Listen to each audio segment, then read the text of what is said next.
Okay guys, so the way I've decided to do these videos is I will teach you one lesson on how to spot doctored videos or photos and stuff like that, and then afterwards I'll give you my commentary on the case that we're exploring that week.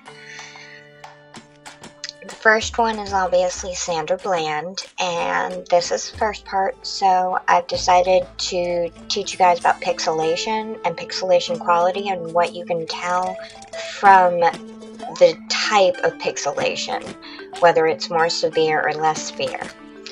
This mugshot picture, it's obviously not going to be the best quality because it's a mugshot.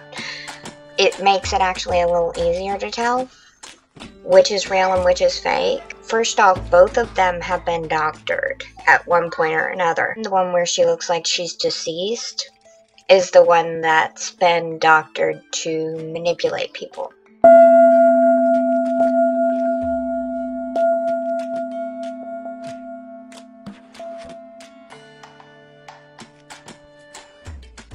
Now, a good place to look for this is in the shading, in the darkened spots of the picture. If you see parts of the picture around the darkened areas, like say around her eyes, you see the light color like that, and it's pretty pixelated with big squares that you can obviously see, like right here on the ridge of her nose. And then you look over right beside it and you see a smoothing area with low pixeled boxes around it. That's a surefire way to tell something's been messed with. First off, the human face, the human figure, it's not uniformed in any of the same ways on either side of anybody's body unless they've had a lot of surgery. We're supposed to have variables in our face, and if you look at the eyes on both of these, they're relatively uniformed and smooth, while all around it is not. Also, around the shading, around the, where it breaches from, like, the darkened part of the hair into the skin. You see how this right here is very sharp? You're not going to see a lot of sharpened edges on a highly pixelated picture. That's just not going to happen unless it's been played with. Look at the edges is what I'm saying. Look at the edges from dark to light. If it's too smooth, or it's too sharp, or it's too uniformed, it's obviously been doctored in a big way.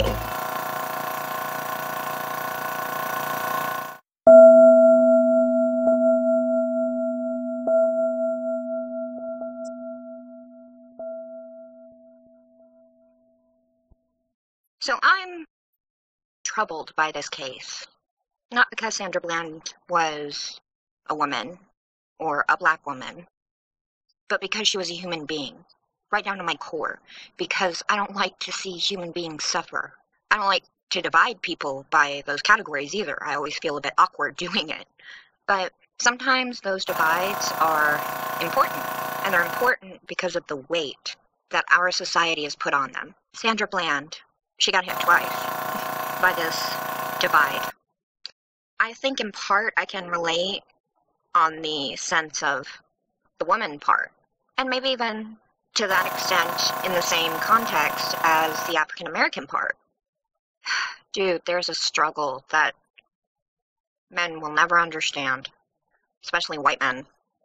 They complain, well, you guys just want to be given everything without having to work for it. I'm like, dude, no, you don't understand. You're the one given everything. You're the one is born into this privilege. Just, you're born and you're white and you're a man, and so everything, as long as you're not gay, is automatically just handed to you. You don't have to fight for it. You don't have to ask for it. You don't have to be expected to ask for it. I mean, Black Lives Matter. You know why they're angry? For the same reason every woman is angry. Why should we have to ask you to be treated as equally as the privilege and freedom that you were just given at birth before you even had a chance to earn it? Why? Why is that something we have to ask for? Why is that something we have to fight for? Why do we have to ask you, hey, please don't discriminate against us? Hey, please don't go into our doctor's offices and tell us what to do with our own bodies. Hey, please don't kill our children. Caucasian males, can you imagine ever having to live in a world where you had to ask people not to kill your children, not to take the rights that you have away from you when it involves your own body? Can you imagine having to be somebody like Sandra Bland, who I have done a lot of research on doing this video, and who seems to be a beautifully imperfect, strong woman, who never really got why she has to ask that? Why she would have to ask that policeman that pulled her over, hey, please stop hurting me. Stop treating me different. Please stop lying. Please stop killing me. And she screamed it on that tape, throwing a woman on the ground. Now, I don't believe we should deny that we are physically, in most cases, less adept than men. We're built differently. We're supposed to be. But the thing was, in that tape, that man, that police officer, he knew he could physically subdue her. He didn't have to. He knew he could, though.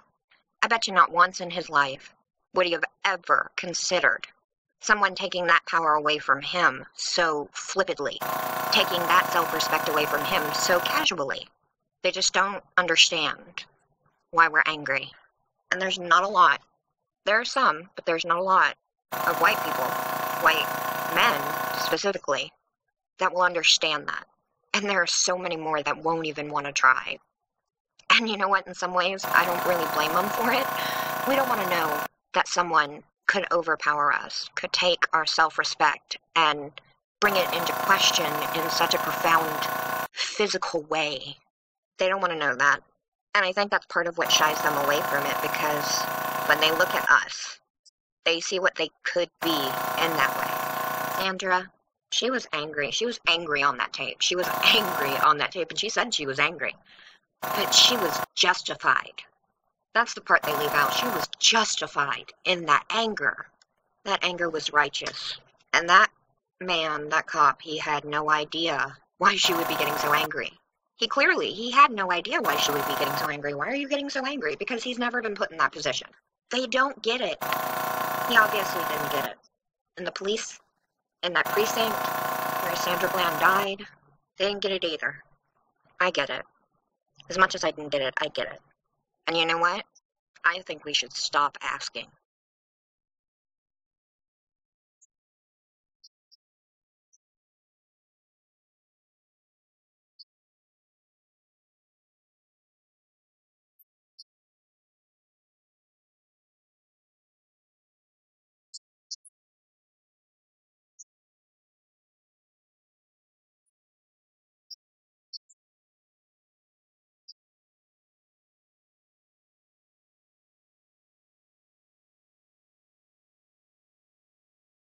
Authorities in Texas have released video covering the 3 hours before Sandra Bland was found dead in her jail cell. The video released Monday by the Waller County Sheriff's Department shows that for more than 90 minutes before the 28-year-old was found dead, there was no movement in the hallway leading to her cell. Later, emergency personnel can be seen, along with a gurney. Bland was arrested July 10th after officials said she became uncooperative during a traffic stop. She was found dead in her cell on July 13th. Authorities say Bland position. Seeing that there has been a great scrutiny by outside sources into the cause of Miss Bland's death, I want to make clear that the death of Miss Bland was a tragic incident, not one of criminal intent.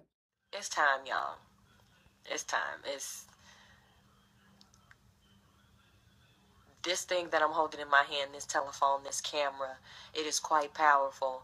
Social media is powerful. We can do something with this. If we want to change, we can really, truly make it happen. You know, we sit out here and talk about, oh, we need the next so-and-so and this and that. No, you don't. No, you don't. Start in your own